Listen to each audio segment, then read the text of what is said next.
Buenas tardes y bienvenidos a esta segunda mesa de estas jornadas en celebración de los 60 años del Anuario de Letras. Buenas tardes para México, buenas noches para los que estamos en Europa. Quería comenzar agradeciendo a la organización, tanto a la doctora Soler Arechalde como a la maestra Campos Guardado, el haber contado conmigo para este evento y sobre todo el haber organizado una mesa como esta, una mesa que, como pueden ver, lleva como título La ética en las revistas científicas y que yo he querido completar con un subtítulo que he denominado Las buenas prácticas como obligación personal y como garantía científica. Y me gustaría comenzar esta presentación diciendo que, bueno, quizá en un mundo ideal, pues una mesa como esta no fuera necesaria, ¿verdad? Porque parece claro para todos, y estoy seguro de que todos estamos de acuerdo, en que la ética debe regir el comportamiento de las revistas como una obligación moral de los investigadores y de los editores académicos, es decir, debe regir las revistas tanto para los autores como para los editores. Sin embargo, pues todos sabemos que no vivimos en un mundo ideal, todo lo contrario, y por tanto me parece que es muy necesario y es muy importante que en unas jornadas como estas podamos reflexionar sobre una serie de cuestiones éticas que afectan al quehacer diario de todos nosotros, como les decía antes, bien como hacedores de ciencia, como creadores de ciencia, o bien como responsables de que esta ciencia llegue a otros investigadores y llegue al público. Quizá no sea el lugar ni el momento de justificar todo esto que acabo de decir, pero no me resisto a señalar una serie de casos que han aparecido en los últimos tiempos y que nos demuestran precisamente esto que estaba diciendo sobre la importancia de las cuestiones éticas en la investigación y en el ámbito universitario.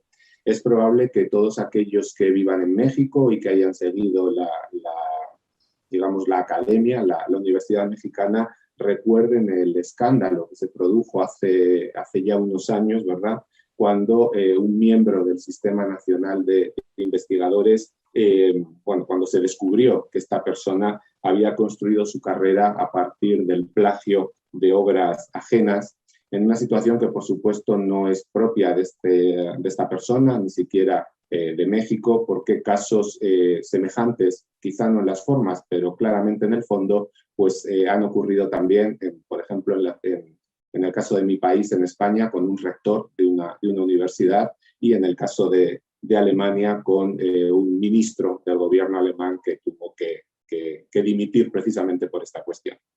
Quería también traer a colación el caso del doctor James Watson, premio Nobel de Medicina en 1962, quien afirma, o al menos afirmó hace unos meses, no sé si sigue manteniendo su opinión, que la genética hace que las personas negras sean inferiores intelectualmente a los blancos.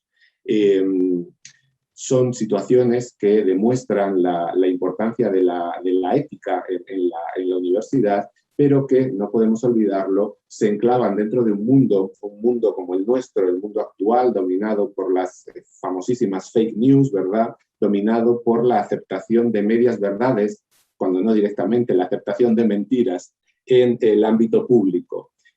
Así como también, quiero decirlo, dominado por un ámbito universitario centrado en una malentendida, desde mi punto de vista, productividad que puede quizá explicar, aunque no justificar, algunas de estas situaciones. No nos sorprende, por desgracia, estas situaciones porque responden quizá a un ambiente que está en nuestra sociedad en los últimos tiempos, probablemente siempre, pero en nuestros tiempos de forma muy, muy obvia.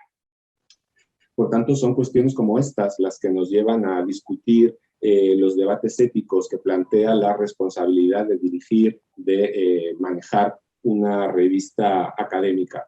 Por un lado, estas grandes cuestiones como las que acabo de señalar, pero también otras cuestiones, aquellos problemas que quizás son menos evidentes, probablemente por eso también son más cotidianos, y que suponen cierta zona de sombra donde el criterio ético que se debe aplicar no es tan claro. Si me permiten la denominación, estaríamos a veces ante casos de microdilemas éticos que nos obligan a tomar una decisión y que precisamente por su ambigüedad pues nos sitúan a todos en una situación de incomodidad manifiesta.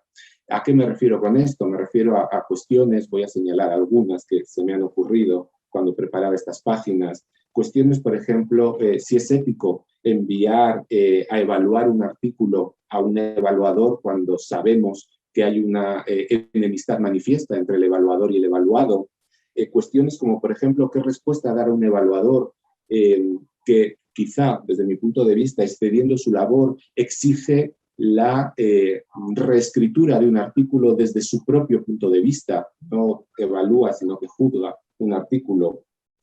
¿Qué hacemos con aquellos casos que podemos denominar plagio con cita? Es decir, donde aparece una cita que sirve para justificar la copia de 4, 5, 6, 7 páginas de forma literal.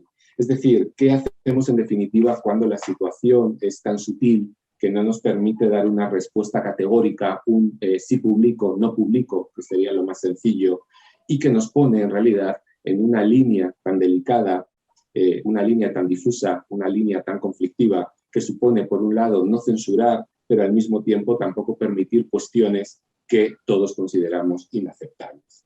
Por tanto, precisamente por todas estas cuestiones, me parece que es necesario reflexionar sobre los límites éticos que supone nuestra labor en las revistas académicas y reflexionar al menos desde 2 puntos de vista y por 2 motivos. Por un lado, por nuestra responsabilidad social y personal con la consecución, con la construcción de un mundo más justo y más humano.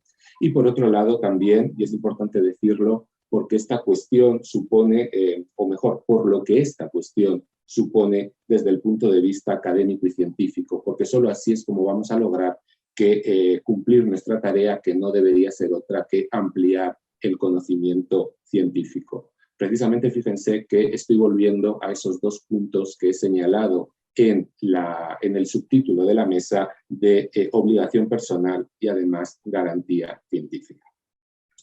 Por tanto, precisamente todo lo que acabo de decir es lo que pretendemos discutir en esta mesa, que se organiza en torno a 3 cuestiones básicas. No son cuestiones únicas, porque probablemente aparezcan nuevas cuestiones, pero son las 3 cuestiones con las que vamos a arrancar y que yo planteé a los participantes, que toman en cuenta precisamente algunos de estos problemas que acabo de señalar. Por un lado, o la primera de las cuestiones, las buenas prácticas de los editores, qué principios aplicar. La segunda, el plagio y el autoplagio, cómo detectarlo y cómo enfrentarlo. Y la tercera, la investigación éticamente discutible, qué hacer en estos casos.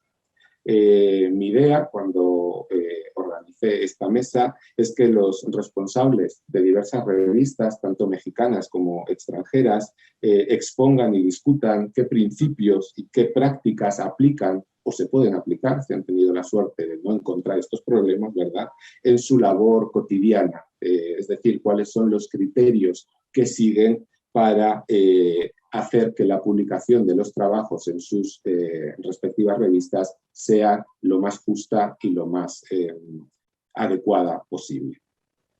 Para ello contamos con varios invitados, a quien quiero agradecer desde ya su amabilidad por aceptar participar en este encuentro. Por orden alfabético, nuestros invitados son los siguientes. En primer lugar, el doctor Daniel Jacob, doctor en Lingüística Románica por la Universidad de Heidelberg y catedrático en la Universidad de Friburgo, ambas en Alemania, y además coeditor de la Humanistisches Jahrbuch, entre otras muchas cosas. Me voy a centrar solo en la cuestión de las revistas. Por otro lado, la doctora Nictelol Palacios, que es doctora en Lingüística por el Colegio de México y además profesora e investigadora del Centro de Estudios Lingüísticos y Literarios de esta misma institución en México. Es también coordinadora del Comité Editorial de Lingüística Mexicana Nueva Época.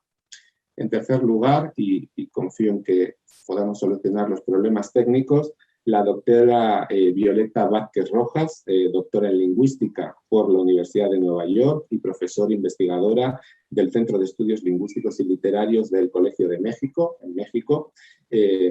y además codirectora de los cuadernos de lingüística del Colegio de México, junto a Julia Pozas, que participó en la mesa anterior. Y por último, la doctora Eva Patricia Velázquez, doctora en lingüística por el Colegio de México y profesora investigadora de la Universidad Autónoma de Querétaro, también en México, y además codirectora de SEMAS, revista de lingüística teórica y aplicada, que se publica en esta misma institución. Frente a la dinámica de la mesa anterior, yo he propuesto a mis colegas que la intervención sea un poco mejor, que la organización de la mesa sea un poquito diferente. Cada uno de ellos va a contar con 20 minutos en los que puedan exponer sus reflexiones sobre estos tres grandes temas, así como las respuestas específicas que dan cuando, o que se les ocurre que podrían dar si apareciera uno de estos problemas como responsables de revistas académicas que son. Y después tendremos todavía un tiempo para poder seguir discutiendo las propuestas de nuestros colegas, bien entre ellos o bien para responder, por supuesto, las preguntas del público que el público tenga bien hacernos llegar. No quiero robar más tiempo, de manera que voy a ceder la palabra ahora al primero de nuestros participantes, al doctor Jacob. Doctor, cuando quiera. Pues muchas gracias, José Luis Ramírez. Bueno, antes de todo quiero sumarme a las felicitaciones ya emitidas para la revista anual de letras y sus 60 años, que nos da la ocasión de esta mesa, y a darle mi enhorabuena por su aniversario. Es un gran honor para mí poder participar en esta celebración y quiero agradecer a los organizadores de este evento por la invitación. Pero como el tiempo es escaso, quiero pasar inmediatamente a los puntos que quisiera introducir en la discusión. Entre los tres puntos de discusión propuestos, yo quisiera enfocarme sobre todo en el primero, las buenas prácticas, porque los otros puntos importantes que me parecen apenas hacen parte de mi propia experiencia como editor de revista, sino que me interesan en tanto lingüista. Claro, el plagio, por ejemplo, es un tema fascinante para la lingüística textual, y como ciudadano alemán, José Luis ya mencionó uno de los varios casos que se discuten en la publicidad. El caso más actual es el de la tercera candidata a la Cancillería, a la sucesión de Angela Merkel, cuya campaña fue casi destrozada por un caso de plagio por partes de un libro que sacó durante la campaña y en el cual se encontraron citas no marcadas, citas literales no marcadas. Así que se debate muchísimo en la vida pública acá en Alemania este tema. En cuanto al tercer punto, la investigación éticamente discutible, solo quiero aducir algunos comentarios breves que igualmente solo me tocan en tanto lingüista e investigador y no hasta ahora no como editor de revista.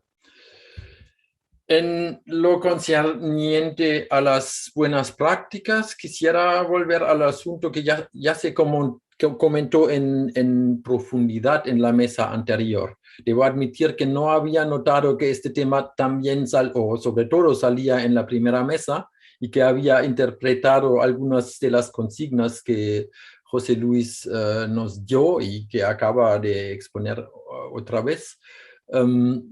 Lo había entendido en el sentido de que era la dictaminación, era nuestro tema. Así que voy a volver un poco a este tema, aunque ya haya sido discutido.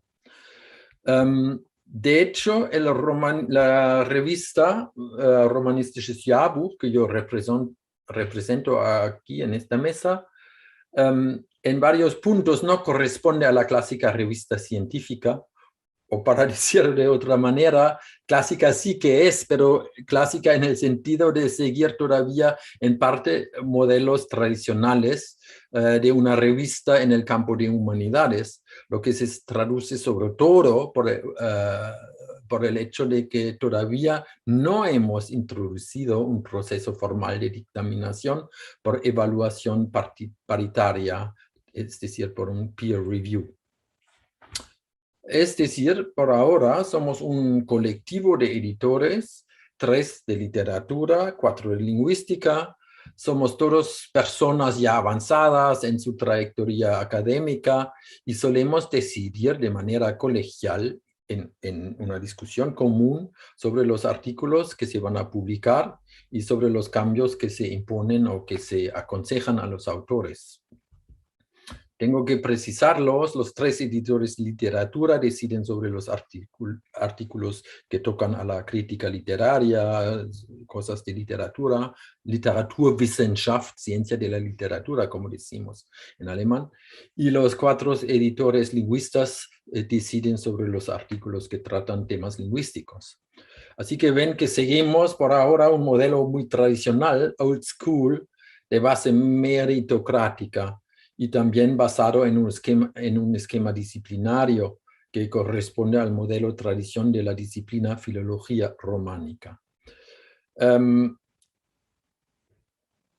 Bueno, claro que la editorial de Gruyter nos urge mucho establecer un procedimiento formal de dictaminación paritaria, y claro que estamos trabajando en esto, ¿no? Puesto que corresponde a las expectativas modernas para la publicación científica. Yo soy uno de los editores que más me comprometí en establecer tal sistema de revisión. Pero quisiera aprovechar esta mesa para también problematizar un poco este comercio del peer review, como ya se lo hizo en la mesa anterior. Y en este caso tampoco hablo lógicamente, no hablo a partir de mi experiencia de editor de revista, sino editor de libros que ocasionalmente también soy, ¿no? Y también como evaluador, que es una experiencia que todos tenemos, ¿no? Todos estamos escribiendo dictámenes para otras revistas. Además, quisiera añadir las experiencias que yo hice no en el ámbito de la publicación científica, sino de la pedida y adjudicación de fondos para investigación. Es ahí que tuve que evaluar centenas de dictámenes y de informes parietarios.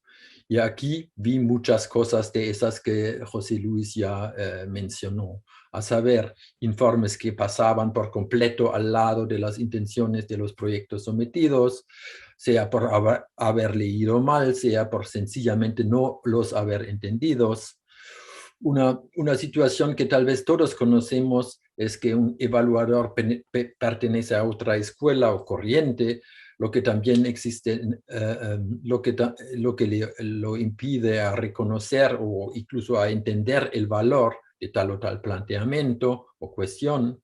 Y claro, también existe el caso contrario, que también mencionó José Luis, que los revisores peritos se dejan inspirar tanto por un proyecto o por un artículo sometido que bajo el pretexto de dar consejos pasan a una verdadera modificación del proyecto o una refundición del argumento, ¿no? Eso de hecho, es un gran problema. En todos estos casos, cuando tienes que decidir, creo que hay que seguir 2 principios que me parecen centrales. Primero, hay que preguntarse si un planteamiento, por marginal que pueda parecernos, corresponde a una cierta tradición establecida, aunque no sea una tradición mayoritaria. Y si fuera así, hay que reconocerle su pertinencia como tema de investigación. Esto vale tanto por lo de la cosa de fomento como para la publicación, las prácticas de publicación. Segundo, si tenemos la impresión de que los informes son de mala calidad, de mala intencionalidad, los informes dictantes, ¿no? Los dictámenes, de mala intencionalidad o basadas en un malentendimiento, hay que tener el valor, en tanto editor, en tanto persona que decide al final, hay que tener el valor de ignorar el informe y sea de aceptar un texto por nuestra propia decisión o sea recurrir a informes adicionales, lo que es una solución también, ¿no? Pedir más informes para decidir. Y con eso vengo al punto más crítico para cualquier sistema de evaluación paritaria. En la práctica, tales sistemas no llegan a garantizar toda la objetividad que desearíamos, sino que todo depende de las personas que evalúan. Incluso cuando es doble ciego, es decir, doblemente anónimo, depende a lo mejor de la casualidad de caer en un evaluador más o menos apto, más o menos benévolo. Y seamos sinceros, todos sabemos que la selección de los evaluadores puede ser una estrategia mediante la cual es posible influir en la aceptación de proyectos o el rechazo de proyectos o de artículos. Y no hablemos del anonimato. Sí, a lo mejor es posible mantener el anonimato del evaluador delante del postulante, el contrario es raramente posible. Un verdadero experto normalmente va a descubrir la identidad del postulante o del autor dentro de pocas páginas de lectura. Y tal vez me permiten una anécdota. Hace pocos meses recibí un artículo para peer review por parte de otra revista muy reconocida. Empecé a leer el artículo, que me pareció bastante razonable, bien hecho, pero como yo tenía muchos quehaceres que me impidieron, nunca terminé la lectura. Hasta que los editores de la revista en un momento me escribieron que iban a renunciar a mi informe y que iban a publicar el artículo. Pocos días después recibí un correo de un colaborador íntimo mío, afiliado a mi sección de trabajo, que me enviaba su último artículo que acababa de ser aceptado para publicación. Y ocurre que era este mismo artículo que me habían sometido a mí, ¿no? Que era mi asistente, mi colaborador. Así que ya ven que los fallos que pude haber en todos estos procedimientos. Y con esto vengo a los dos puntos centrales de mi intervención. Para aumentar la objetividad del peer review, hay que prestar mucho más atención en el proceso de la selección de expertos evaluadores. Otramente, el peer review no pasa de ser un ritual que da una pinta de objetividad sin alcanzar objetividad verdadera. Dado eso, podríamos preguntarnos si en vez de un procedimiento doble ciego, no vale más la transparencia del sistema meritocrático y clarividente, donde unas personas conocidas y responsables invierten toda su escrupulosidad y su renombre en decidir sobre la admisión de un proyecto o de un artículo. Yo sé que se trata de dos posiciones un tanto provocadoras y repito que yo mismo estoy muy comprometido en instalar un sistema de peer review en mi propia revista, no sea que para seguir listados en los índices y para recibir más artículos. Pero quisiera plantear esto aquí para la discusión. Bueno, hubiera mucho más temas alrededor de las buenas o malas prácticas de los editores, cómo manejar artículos malos, cómo comunicar rechazos, cómo enunciar críticas de manera constructiva, cómo tratar a autores hiperproductivos que vuelven a entregar un artículo tras otro a ritmo de un año, cómo manejar reseñas muy críticas, etcétera, etcétera. Pero quisiera abordar brevemente los dos otros puntos planteados en la convocatoria de esta mesa. No voy a detenerme mucho en el tema del plagio. Nunca se me planteó este tema como editor de revista. Lo que sí me ocurre de vez en cuando es reclamar más transparencia al documentar bien las fuentes de ciertas cifras o ciertas argumentaciones. Pero si hay tales casos, se suele tratar más de impericia o torpeza redaccional, nunca de un intento de apropiación o de fraude intelectual. El problema sale de vez en cuando a nivel de las memorias y tesis estudiantiles. Podría también contar varias anécdotas que viví yo como miembro del Tribunal de Oposiciones para Cátedras. Ahí salieron verdaderos casos de plagio, pero eso vamos a dejarlo de lado. Y claro que en la vida pública política de Alemania el asunto del plagio juega un papel enorme. Hubo varios, no uno, sino tres, por lo menos, ministros federales a los que se auspiciaba brillantes carreras políticas, pero que estas carreras tuvieron un término brutal después que se les comprobaron pasajes plagiadas en sus respectivas tesis de doctorado. Y ya mencioné esta candidata de los verdes en Alemania, ¿no? que perdió todas sus posibilidades de verdaderamente ganar la Cancillería.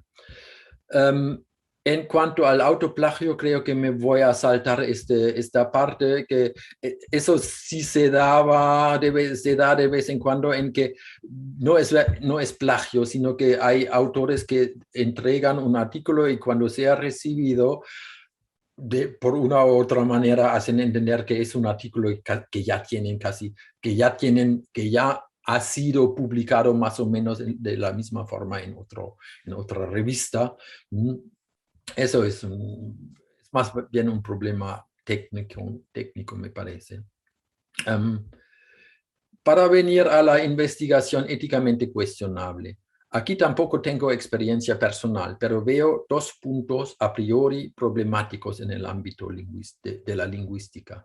Por un lado, el problema de la propiedad cultural. Existe un discurso digno de consideración, creo, según el cual la descripción etnográfica, lo que incluye la descripción lingüística, les confiere capital cultural a los investigadores a partir de datos que en principio pertenecen a tal o tal grupo social o étnico. Así que la investigación hecha por universitarios fuera de una especie de... así que la investigación hecha por universitarios fuera una especie de explotación cultural. En mi modo de ver, es una pregunta difícil. Y tengo mucha simpatía para tal sensibilidad y reflexión postcolonialista. Por otro lado, también creo que el producto cultural abstracto, una vez producido, y en particular el producto lingüístico, los discursos, los textos, también la lengua como tal, la lengua misma, no pertenecen a nadie.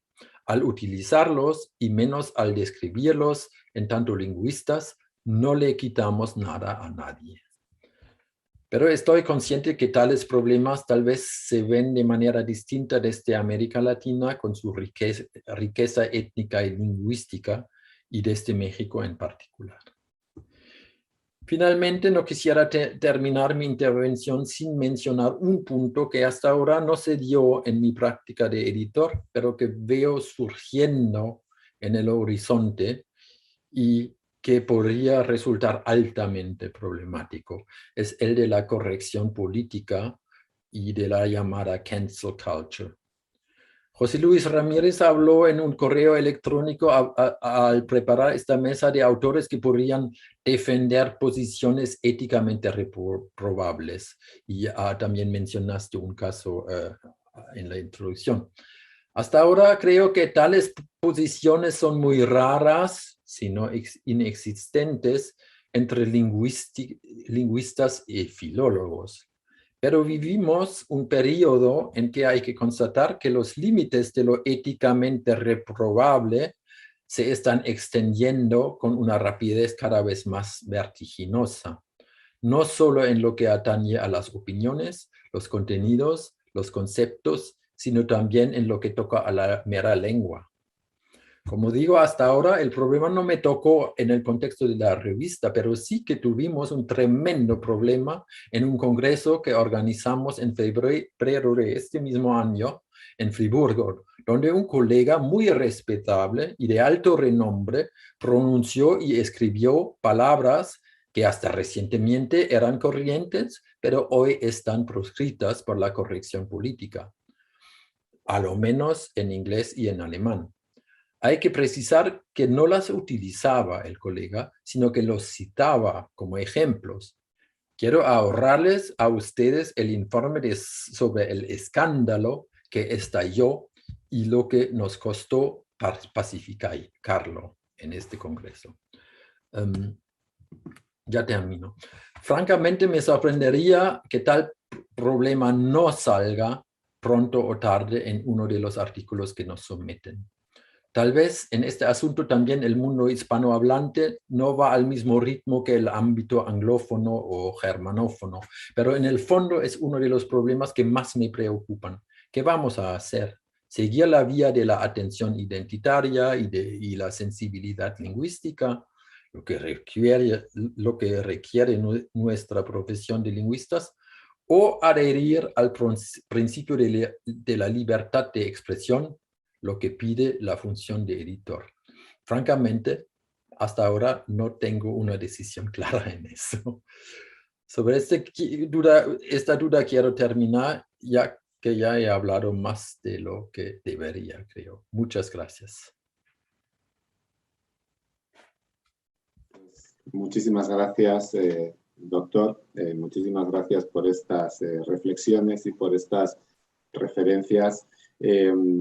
Yo no voy a hacer ahora comentarios, pero no me resisto a citar una anécdota parecida a la que citaba el doctor, ¿verdad? Le llegó un artículo de un colega suyo que le habían mandado a evaluar. En mi caso fue todavía más radical porque probablemente por despiste me enviaron para evaluar un artículo mío que yo había enviado a esa revista. Entonces, en fin, creo que ahí la objetividad estaba seriamente dañada. Muchísimas gracias. Luego yo he tomado notas para volver sobre estos temas, pero me parece que lo importante es que hablen nuestros invitados. Así que quiero dar la palabra ahora a la doctora Nictelol Palacios. Así que cuando ella quiera, tiene la palabra. Gracias, buenas tardes. Comienzo por los agradecimientos, desde luego. Primero la invitación a la doctora María Ángeles Soler, directora del Anuario de Letras, y a María Campos, editora responsable de esta publicación, por todas sus atenciones. Celebro los 60 años del anuario por sus invaluables aportes a la lingüística hispánica. Reconozco el tesón de todos los involucrados en su publicación durante estas 6 décadas, pues sabemos las vicisitudes por las que pasan los proyectos editoriales para mantenerse vivos. Felicito a los miembros de su comité editorial actual y reconozco su labor. Saludo con enorme gusto a mis colegas con quienes comparto mesa y, por último, pero no menos importante, agradezco a José Luis el trabajo por la coordinación de este espacio. Voy a compartir con ustedes algunas reflexiones que nacen del quehacer cotidiano del Comité Editorial de Lingüística Mexicana, Nueva Época, al que honrosamente represento el día de hoy. Como se ha venido planteando en las declaraciones, principios y agendas de la WCRI, la integridad de la investigación hace referencia a los principios y estándares que tienen el propósito de asegurar la validez y confiabilidad de la investigación para dar cuenta de su valor social y de los beneficios que ofrece. Los lineamientos de ética y buenas prácticas de lingüística mexicana se basan en la Declaración de Singapur sobre la integridad de la investigación 2010. Por lo tanto, se estructuran según 4 principios: honestidad en todos los aspectos de investigación, responsabilidad en la ejecución de la investigación, cortesía profesional e imparcialidad en las relaciones laborales y buena gestión de la investigación en nombre de otros. Las buenas prácticas de los editores. ¿Qué principios aplicar? La reflexión sobre las buenas prácticas editoriales es una tarea no solo estimulante, sino fundamental para contribuir al desarrollo del conocimiento, las redes de investigación y la construcción colaborativa del pensamiento científico. A final de cuentas, ¿se puede generar ciencia si no es en colaboración con otros? Definitivamente no. Las buenas prácticas editoriales de lingüística mexicana se sustentan entonces en un marco global de la integridad de la investigación y en un marco local acorde a la realidad del quehacer lingüístico en México. Tomemos como punto de partida las siguientes declaraciones. 1. La relación entre los actores del proceso editorial se basa en la confianza y la buena voluntad. 2.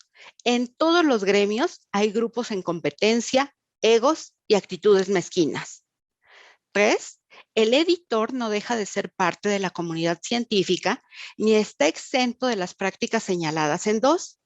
Como responsable de mantener la comunicación con los autores, los dictaminadores y con el equipo de edición mientras ejerce sus funciones, crea simpatías, afinidades y compromisos con sus pares.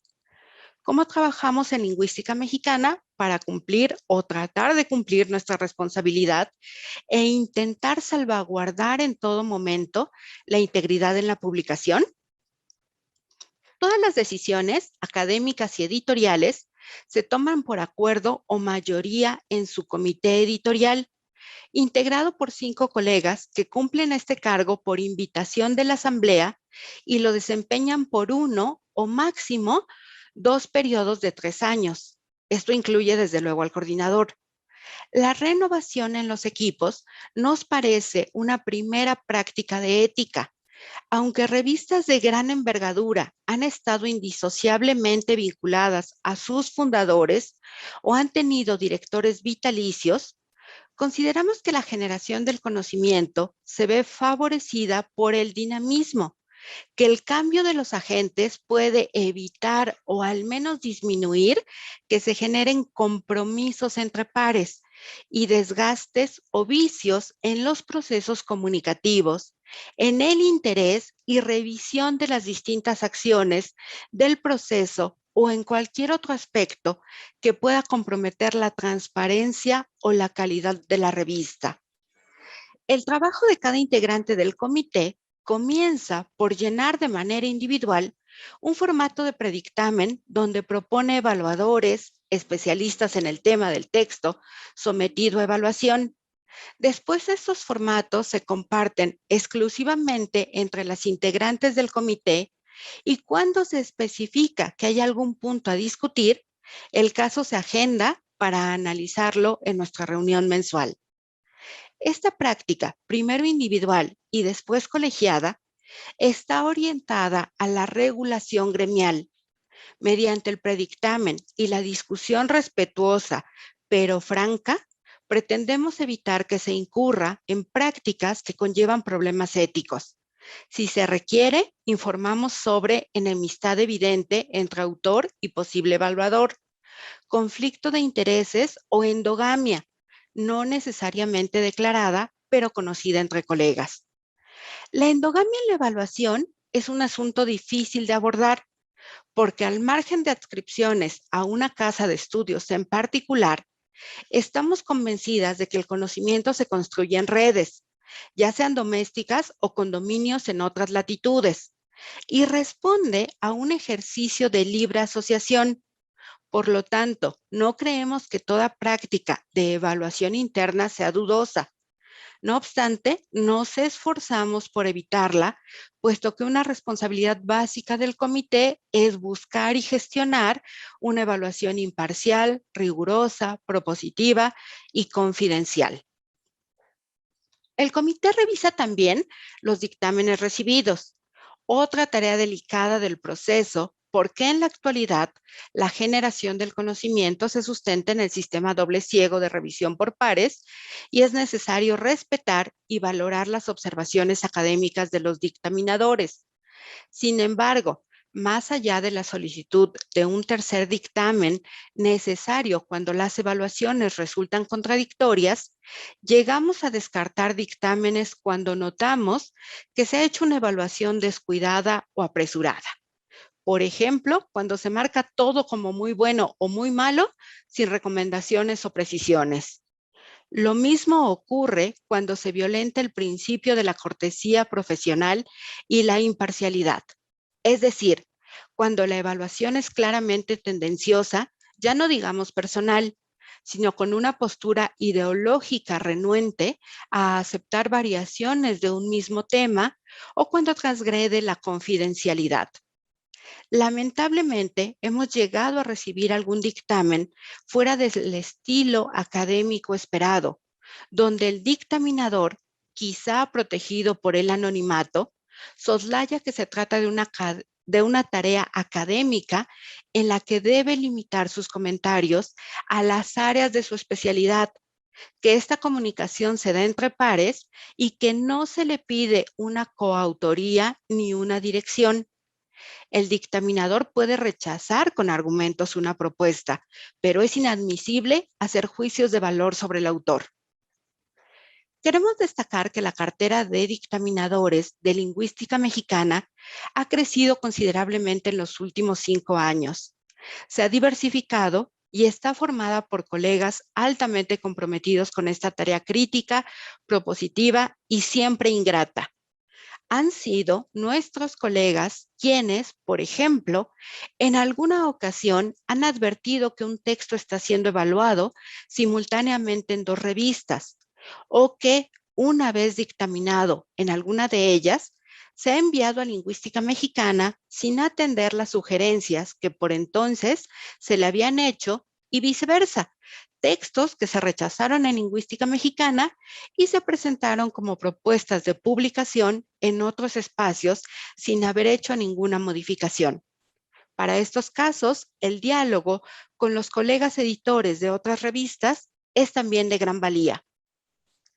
Me detengo un momento para enfatizar que consideramos que los lineamientos de ética no pueden apoyarse en reglas a priorísticas, en límites únicamente cuantitativos, ni en soluciones mecánicas.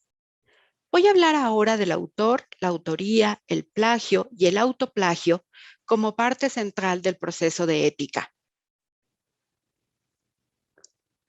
En este punto, pondremos sobre la mesa aspectos que, por su complejidad, no permiten ofrecer una estrategia común que sea suficientemente sólida o convincente para los procesos editoriales de cualquier publicación periódica, ya que muchos de los problemas que surgen existen antes por prácticas laborales y sistemas de evaluación que rebasan nuestra competencia y la evaluación de los cuerpos editoriales. Hablemos primero de un problema de carácter laboral económico que puede vincularse con temas de multiautoría poco convincente, autoplagio, duplicación de una publicación y autocitación. Se trata de las exigencias de los centros de trabajo, de las entidades evaluadoras y de la misma comunidad científica. La exigencia de un número de publicaciones arbitradas al año y un índice de citación que se vincula con el estatus académico, el ascenso laboral y el ingreso económico.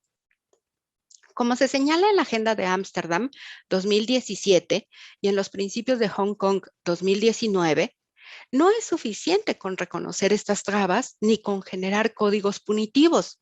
El compromiso de la comunidad científica debe enfocarse en coordinar esfuerzos para mejorar la integridad de la investigación a escala mundial. Verdad de perogrullo es que la investigación original requiere, además de dedicación y disciplina, tiempo de reflexión y asimilación. Pero ¿el terrorismo bibliométrico nos da tiempo para esas investigaciones originales? ¿Qué entendemos por originalidad? ¿Será que estamos usando esta palabra como sinónimo de inédito? Me voy a permitir poner un ejemplo. Pensemos en un flamante doctor que concursa por una plaza como profesor investigador y debe acreditar, además del grado, varias publicaciones en revistas arbitradas e indizadas.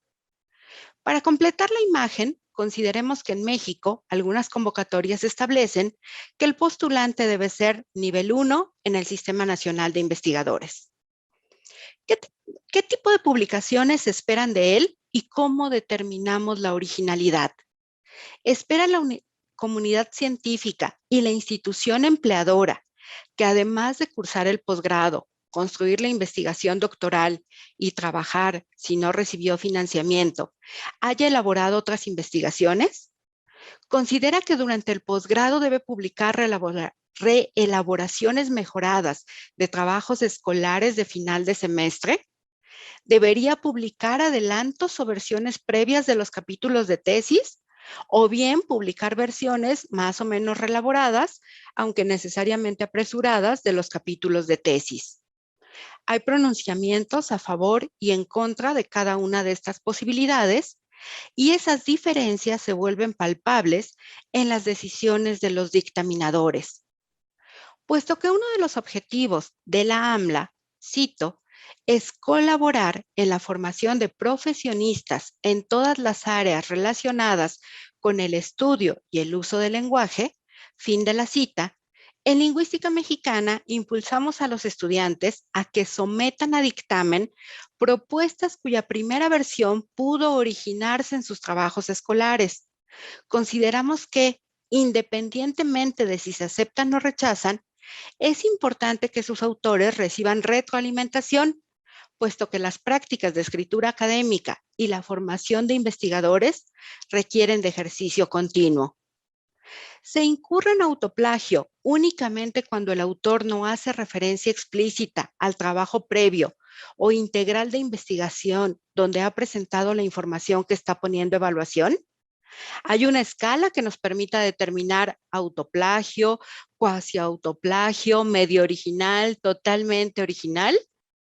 Para seguir con el mismo ejemplo, si el joven colega somete a dictamen una propuesta aclarando que se trata de un texto basado en el capítulo X de su tesis y el dictaminador lo rechaza porque no es un trabajo original, ¿podemos argumentar que tanto la propuesta como el dictamen se apegan a las prácticas éticas? Algunos comités de ética, COPE, por ejemplo, sugieren que si se encuentra un parecido del 35% entre dos textos, entonces debe descartarse como trabajo original. Para esta tarea resultan muy útiles los revisores automáticos de plagio, aunque se ha discutido también que solo la repetición terminológica especializada podría superar este porcentaje en trabajos elaborados de manera totalmente independiente por autores distintos dentro de una misma disciplina. Rebasa mi ámbito de conocimiento discutir aspectos de lingüística forense y el análisis automatizado del plagio, pero sin duda es un acercamiento relevante sobre el que se debe trabajar. Pasemos ahora a un ejemplo en el otro extremo de la investigación y pensemos en un autor consagrado, especialista, que domina la bibliografía de su área, que incluye datos nuevos de estudio y que ha desarrollado un estilo propio de argumentación, pero cuyo esquema de análisis se ha convertido prácticamente en una plantilla, una hipótesis con mínimas variaciones o que formula preguntas de investigación cuyos resultados son altamente esperables. ¿Podemos considerar originales estos trabajos? ¿Puede el comité o el dictaminador cuestionar su aporte a la generación del conocimiento y la pertinencia de su publicación? Hacemos énfasis en la necesidad de reflexionar y discutir con mayor detenimiento el peligro de circunscribir el significado de original al carácter inédito de un texto. No queremos que lo dicho se malinterprete y se piense que respaldamos la idea de la necesidad obliga. Al inicio de la presentación mencionamos entre los principios éticos fundamentales la honestidad y la responsabilidad. La responsabilidad sobre lo que se hace y lo que se dice es parte de la integridad del investigador y contribuye positiva o negativamente a su credibilidad. Sin embargo, no podemos cerrar los ojos al hecho de que entre más inflexible se vuelve un sistema, más tramposos se vuelven algunos de sus integrantes para evitar, al menos a corto plazo, las consecuencias que temen, como las malas evaluaciones escalafonarias y la falta de mejoras salariales. Para retomar el tema, si el autoplagio es un asunto de forma, entonces la autocitación sería la solución ética. No necesariamente. La autocitación honesta y responsable es producto de la elaboración del discurso científico, pero la manipulación de referencias con el fin de aumentar el propio índice de citación parecería injustificable. El último aspecto que trataremos, aunque por razones de tiempo lo haremos muy rápidamente, es la investigación éticamente discutible. En lingüística mexicana, consideramos que una investigación es éticamente discutible cuando los métodos de investigación resultan cuestionables por la comunidad, ya sea por la falta de rigurosidad en la recolección o tratamiento de los datos, por la falsificación de datos o por el trato inadecuado a las personas involucradas en la investigación. Cuando hay problemas en la delimitación y la acreditación de responsabilidades en la autoría, cuando se detecta que no hay una documentación clara y precisa de la investigación y cuando se identifica manipulación de las fuentes, referencias a textos no publicados que figuran en alguna plataforma de dudosa autenticidad, hay menciones inmerecidas o poco justificables.